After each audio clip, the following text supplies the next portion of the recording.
moliya mavzulardan menimcha charchagan bo'lsak, bugun real case, ya'ni haqiqiy case haqida gapirib beraman. Moliyaga tegishli bo'lmagan, lekin ko'pchiligi asqotishi mumkin. Chunki o'zimga ham asqotgan. Переговорda qanaqa odam o'zini tutishi. Meni yo'nalishim emas, men bu sohada ekspert emasman, lekin ko'rgan voqeamni aytib beraman. Xo'p, men ishlagan kompaniyaning egasi, 1 milliard dollarlik kompaniyaning egasi bo'lgan odam. Men endi primerni aytaman. Birinchi borganimda korxonaga 2007-yil borganimda o'zimni qarashim bo'yicha где-то biznesni 300 mingmi, maksimum 500 ming dollar bilan boshlagan odam. Rostman, 500 ming dollarni 1 milliardga chiqargan odam haqida aytib beraman, qanaqa bo'lgan. 2011-yil, adashmasam 2011 yoki 2012. Men ishxonada o'tiribman, ishlayapmiz. Shunaqa holat ediki, ya'ni men o'sha biznes egasi bilan ancha yaqin bo'lib qoldim. Shunaqa holat ediki, men o'zim oyligimni oshirish niyatim bor edi. Meni tepamda o'sha paytda 3 ta odam bor edi. Ya'ni ungacha 2 ta odam bor. Ya'ni o'zimning xo'jayinim, finansiy direktor, undan keyin managing director, ya'ni CEO deylik, va keyin u biznes egasi. Va u odamni men personalni o'zim tanib, gaplashib, muloqot qilib yurganim uchun напрямую o'shaga boraman.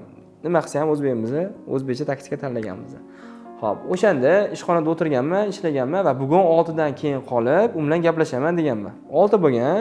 Ko'p biz Angliyada endi bizga o'xshab 6:30 gacha, 7 gacha yoki kechgacha o'tirmaydi.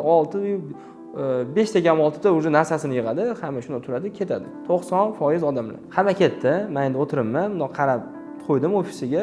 Meni ofisim qanaqa edi? Mana men bunaqa o'tirsam, eshik bu yoq tarafda, eshikdan chiqasiz, koridordan ozgina yursangiz, uni eshigi.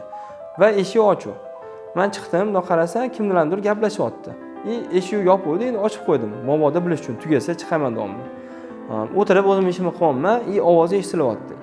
Qarasam tugamayapti переговорligini bilmayapman. Keyin chiqdimda koridordagi boshqa odamdan so'radim. Arin, ya'ni nima qilyapti, kim bilan gaplashyapti deb so'rasam, o'ta переговор ketyapti katta davlatda. Qanaqa переговор desam, St. Patrick's degan kollej bor edi. Katta kollej edi. O'shani sotib olmoqchi. Egasi bilan uchrashuv va переговор ketyapti, o'shani sotib olish. Yo'q dedim, bo'ldi, keyin dedim. Men endi hali ham qasd qilyapman, tugaydi u. Men yana kiramoqchiman hali. Kirdim xonaga, o'zim xonamga, o'tiribman ishimni qilib. Lekin gaplarni chala bo'lsa ham bir ikkita joylarni eshityapman va ko'pincha intonatsiya eshityapman. O'zimga o'sha narsa o'sha payt muhim deb o'ylamaganman, qasd qilib eshitmaganman, e'tibor bermaganman, lekin eshitilgani uchun esimda qolib ketgan juda ham. Chunki men natijasini keyin bilganman. Xo'p, shunaqa bo'ldiki, gaplashyapti, aniq so'z eshitilmayaptiki, lekin mana jim bo'lib qolishadi. Значит, qanaqadir seriozli razgovor ketyapti.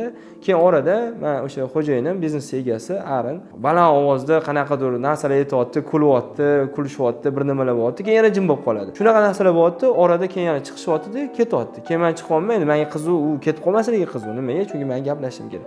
Chiqolmay, Arin ketib qoldimi desam, yo'q, ular anaqa ko'chaga kofe ichgani yoki ovqatlangan chiqib ketishdi. Bordi, yana qaytib kelyapti. Yana shunaqa razgovorlar, jim bo'lib qoladi, sal seriozli razgovor, keyin yana kuladi, bir nimalar. Men u odamni bilaman, juda ham xarizmatik odam. Ya'ni gap yo'ligida любой odam bilan gaplashib ketaveradi, любой temani ko'tarib ketaveradi. Yon odam.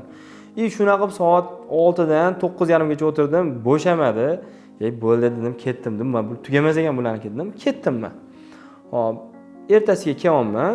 Yana o'sha hali ham niyat bor, lekin menga endi qiziq bo'lyapti. Nima bo'ldi? Ani razgovor, переговорlar oxiri nima bo'ldi?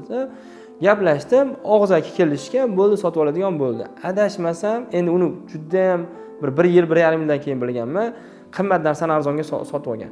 O'shanda men nima xulosa qilganman? Bu odam переговорda, aka nechi pul?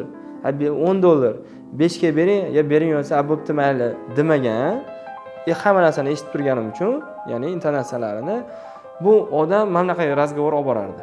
Mana savdolashadi, yurmayaptimi? Bo'ldi, boshqa mavzuga o'tadi, o'zining istoriyalarini aytib beradi, kulgili narsalarni aytib beradi, kuldiradi uni. Shuning ichida harakat qiladi, uni qiziqishlari biladi. Mana men aytaylik, suzishga qiziqaman. Oldimdagi odam suzishga qiziqsa, sirazu nima qiladi? Temaga kiradi, gaplashadi. Va uni qiziqishlarini ham bilyapti va o'sha narsaga ko'proq e'tibor berib, o'shanaqa anekdot aytib beradimi orasida. Ozgina gaplashadi, kulishadi, keyin yana o'sha tema. Davay, men oliy, men bunaqa qilaylik, har xil variantlar. Yurmayaptimi? Ketdik, kofe ichib kelamiz, bir ko'chaga chiqib, toza havoda nafas olib kelaylik deydi. Va o'shanaqa ko'chaga chiqadi, o'ta obetlanganmi, ujin qilganmi, boshqasi ham ko'p qaytib kelyapti. Oxiri oqibat men ketolmay, ertasiga kelyapman, nima bo'ldi? Ana odam sotyapti. Ya'ni bu taktika ishlayapti. Eng prostoy taktika deb o'ylayman. Ya'ni biz ham qila olamiz bu taktikani. Ya'ni 1 milliard dollarlik kompaniyaga ega bo'lish kerak emas bu narsani bilish uchun. Men shu narsadan o'zimga katta xulosa olganman, katta tajriba olganman. Переговорda hali shart qilish kerak emas. Haligi jayam seriozli ham bo'lish kerak emas. Kerak bo'lsa yaqin olib, o'ziga yaqinlashtirib, narxi sindirsa bo'ladi deb tushunganman. To'g'ri, summasini o'zim aniqini bilmayman, lekin uni kollejda bizga ancha pul olib kelgan sotib olganimizdan keyin.